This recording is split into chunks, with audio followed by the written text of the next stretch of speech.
NABARD is one of the bank which controls the agricultural bank in India and also which provides the agricultural finance. Reserve Bank of India was established in the year of 1935. This is one of the major steps in the Indian banking system. So why private banks were encouraged in the Indian banking system?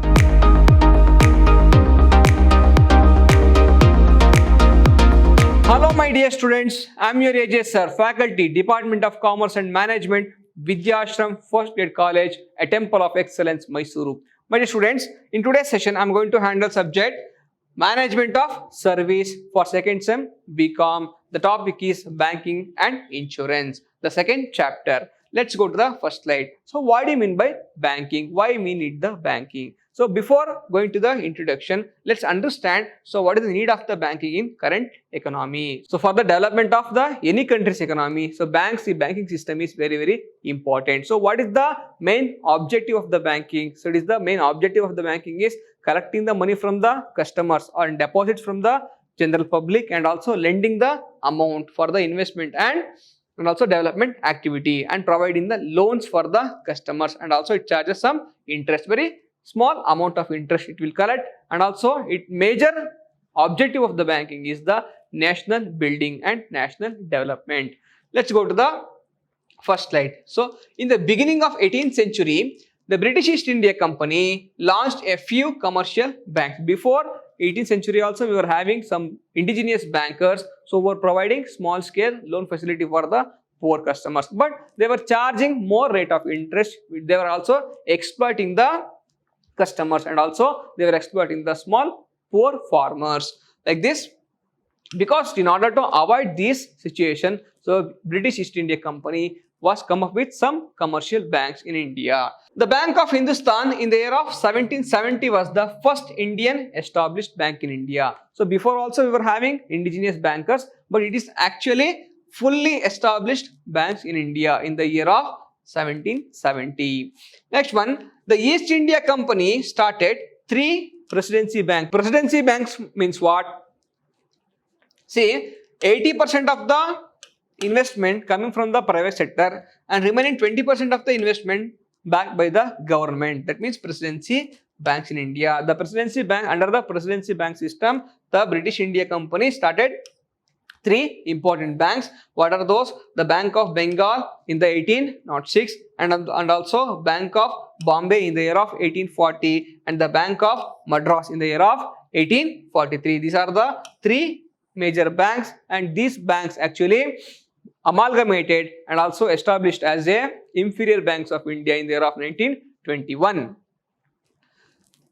So in the year of 1921, these major imperial banks were amalgamated, these 3 presidency banks, and it is a imperial banks which performed some central banking functions before 1935. See, in the year of 1935, the Reserve Bank of India was started. So before 1935, there was no any central banks. So this imperial banks was performing some central banking activity. So imperial bank is a bank which is merged from all 3 presidency banks, and also they converted the imperial bank as a State Bank of India. Next one, in the year of 1951, there were 566 private banks were there. See, in the year of 1969, major banks were nationalized. 14 major banks were nationalized. But before that, we were having 566 private banks. So the controlling these private banks, which were very toughest job for the government and also for the economy, in order to control these banks, in order to regulate the banking systems in India. So government of India nationalized 14 major banks in the year of 1969. It is one of the biggest step in the banking sectors. So these banks were having 4,151 branches throughout the country. So for the whole country, we are having very small number of private banks and also with small number of branches, and also they were concentrated in major cities and towns. They were not concentrated throughout the country like urban area and also rural area, but they were only concentrated on cities and major towns. So in order to avoid this situation, so when the banks, all banks or majority banks are concentrated in urban area, so there is a lack of development problem, and also lack of financial facility for the rural sectors of the country. So in order to avoid this type of situation, the government of India nationalized 14 major banks in the year of 1969, coming with helping the all the sectors of the economy throughout the country. So a bold step in the history of banking in India happened in the 1955. What happened? The Imperial Bank of India was nationalized and renamed as a State Bank of India. So Imperial Bank of India was nationalized in the year of 1955 and renamed as the Imperial Bank India will be established as a State Bank of India. This is the major step taken by the government of India in order to develop the banking systems in India. Next point, the SBI started number of branches in urban and rural area of the country in the 1967. So the SBI, the State Bank of India, come up with a number of branches throughout the country. So in order to balance the economy in the urban area also and also in the rural area. So without discriminating between urban area and rural area, the SBI come up with so many branches. When the rural area got the banking systems, they will easily get the finance, small scale finance for the seeds and fertilizers, and also medium scale finance for the purchase of land, or it may be other small machineries, and large scale finance or large term finance, maybe 5 years to 7 years. This is called as large term finance, or also lump sum finance will be provided for the purchase of the land, or it may be development of the land, or it may be purchase of the big tractors and also vehicles. So by this way, banks will help for the agricultural sector also in the rural area. Next one, nationalization of 14 major banks, major commercial bank. It may be nowadays we are having, it may be Canara Bank or Bank of Baroda, Dena Bank, Andhra Bank is there, and also Punjab National Bank is there, and Indian Overseas Bank is there. So these are all the banks which were nationalized in the year of 1969. It is a revolutionary step taken by the Indian government. Again, in the year of 1980, 6 more bank was nationalized. So nationalizing a bank is the biggest activity, or it may be biggest contributor for the development of Indian banking system. Before that, we were having more than 566 banks were there. So controlling these banks were very, very difficult for the Reserve Bank of India. When you have the more number of children in the home, is it easy to control the children? So it is very difficult to control the banking system and regulate the interest system, and also banking rules and regulation, to impose the banking rules and regulation in order to control the economy, money flow in the economy or fund flow in the economy. So in order to control these things, the government of India come up with the nationalization of 14 major banks and also 6 major banks in the year of 1980. Now, what is the definition of banking? So, Banking Regulation Act of 1949 says, banking as accepting for the purpose of lending. So, what do you mean by that? So, banks accept the deposit in order to lend that money to the public, or investment, or also for the investment, or also invest in the some other assets, or it may be investments of deposits of the money from the public. So whatever the deposits collected from the public, the bank will invest and also lend for the general public.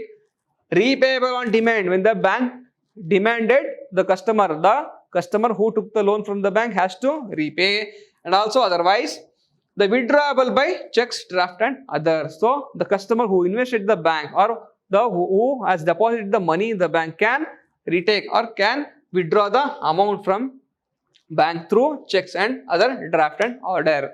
Next point, what are the types of banks? Commercial bank. What do you mean by commercial bank? Commercial banks are ordinary banks like Vijaya Bank, it may be Canara Bank, or it may be other banks, some private bank also coming in the banking sectors.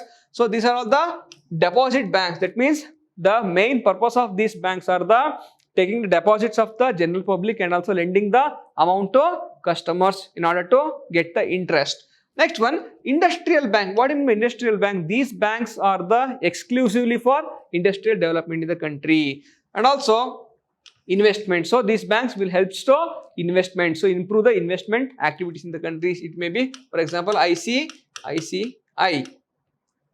So what do you mean by that? Industrial Credit and Investment Corporation of India, and also industrial development banks were established in India in order to provide the finance for the industrial sector. Next one, agricultural bank. What do you mean by agricultural banks? See, agricultural banks are those banks which helps or which provides the financial facility for the development of agriculture in India. It may be like NABARD is one of the bank which controls the agricultural bank in India, and also which provides the agricultural finance and also regulates the agricultural statistics, conducts the agricultural statistics in India, and also provides the information for the government for India. NABARD.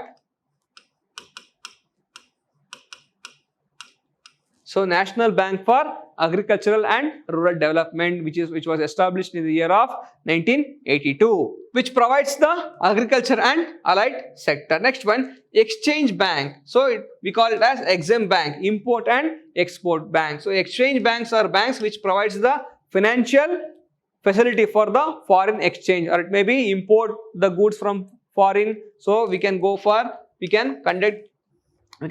the exchange bank. It provides the loan facility for a few days, maybe 3 months, or it may be 9 months, or it may be below a year or above 1 year. This type of finance will be given by the exchange bank. We can call it as a Exim Bank of India, Import and Export Bank. Next one, saving banks. So these are the banks which helps to or which encourages the small savings in the country. It may be cooperative society, or it may be cooperative banks will be there, or it may be special banks, or it may be regional rural bank, RRB. These type of banks will collect the or will mobilize the small savings from the customers. Next one, central banks or national banks. Which is the central bank in India? The RBI, Reserve Bank of India, is called as the Central Banks of India. Central Bank of India, which is established in the year of 1935 and which is nationalized in the year of 1949.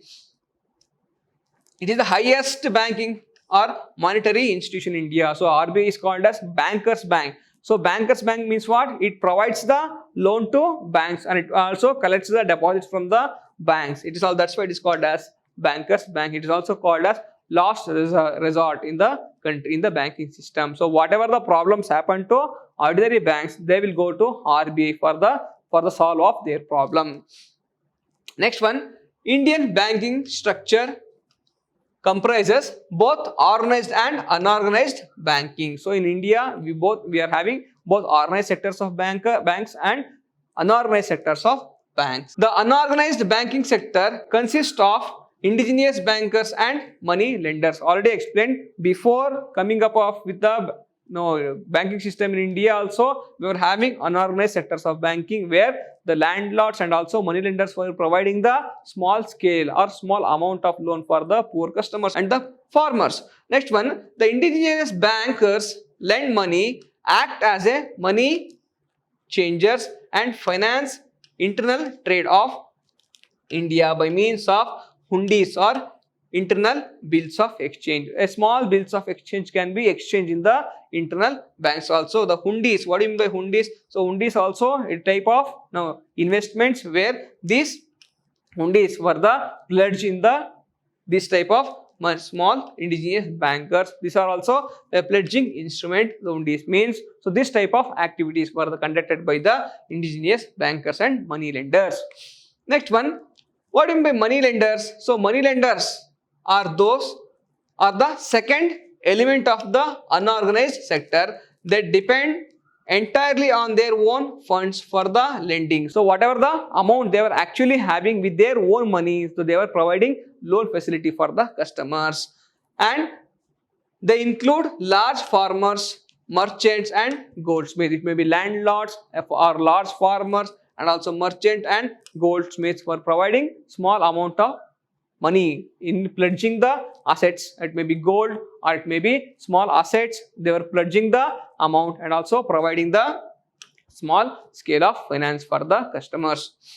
Next one, coming to the organized sectors. You'll be asked some question in the exam. So explain about the organized sectors of bank or explain the types of banking systems in India. So then you have to explain these points in the exam. Next one, what are the organized sectors? Reserve Bank of India. So Reserve Bank of India was established in the year of 1935. This is one of the major steps in the Indian banking system. This is the bank which controls the other banks in India and also which is nationalized in the year of 1949. And next one is public sector banks. So public sector banks already explained, which is nationalized in the year of 1969. So these banks were the private sector banks. After 1969, these banks were nationalized and made the public sector bank. So these banks were majority stake is the held by the government. So the actual owners of the majority ownership is controlled by the government of India or Reserve Bank. So these banks comes under Reserve Bank, and Reserve Bank of India regulate this banking activity. This consists of 14 major banks which are nationalized in the year of 1969. So the public sector banks are the banks which are controlled by the Reserve Bank of India, and also these banks were private banks before 1969. After banks nationalized, they become public sector banks, and also remaining 6 banks also established in the year of 1980, nationalized. 6 banks which nationalized in the year of 1980. Next one, private banks. After the 1969, only public sector banks or also the government hands was higher in the banking sector development. But after that, the government of India allowed private sector banks also to come up with the banking sector and invest in the banking business. In private sector, small scheduled commercial banks and newly established banks to encourage the competitive efficiency in the setting up of new private banks is now encouraged. So why private banks were encouraged in the Indian banking system? In order to bring the competitive or in order to bring the competition in the development of the banks. So if the only government banks were there or maybe only public sector banks were there, so it is very difficult to bring the development in the banking sector or come up with a new type of technology or new type of development in the banking sector. So that's why the government of India allowed private sector banks also to come to the banking sector and invest in the banking sector, so which helps to bring the competition in the banking sector development.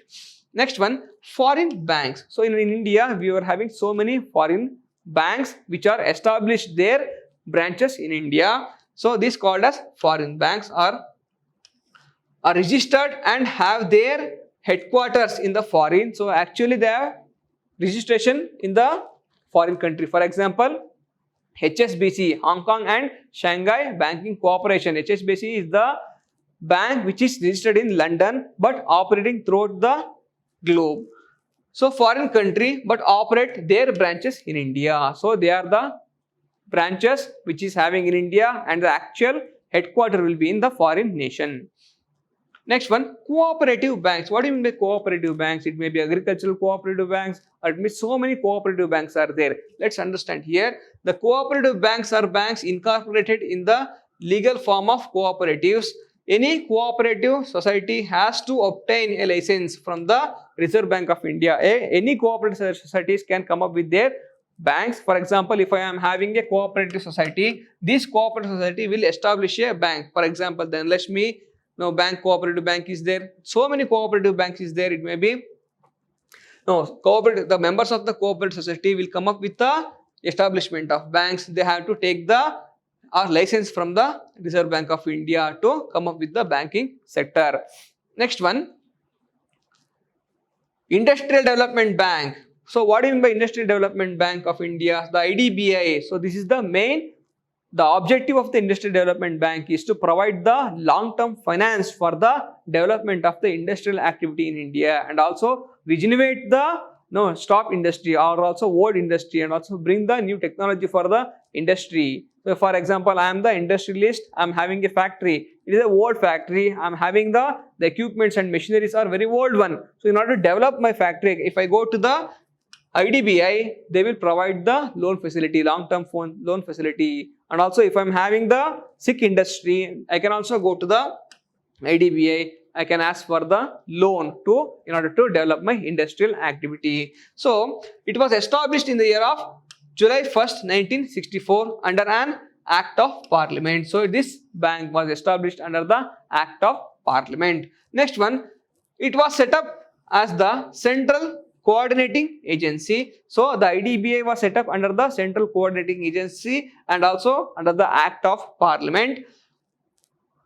Leader of the development banks and principal financing institutions or industrial finance in the country. So IDBI is the leader in providing IDBI is the actually has provided very large amount for the development of the industrial sectors in India. So that's why it is called as leader of the industrial finance, and also it is established by the Parliamentary Act. So, my dear students, in the next session, we are going to discuss about the Indian banking system. So, Indian banking system is one of the important topic for the examination, and also traditional service given by the bank. What are the traditional service available in the bank? So, till then, thank you so much. Let's meet in the next session.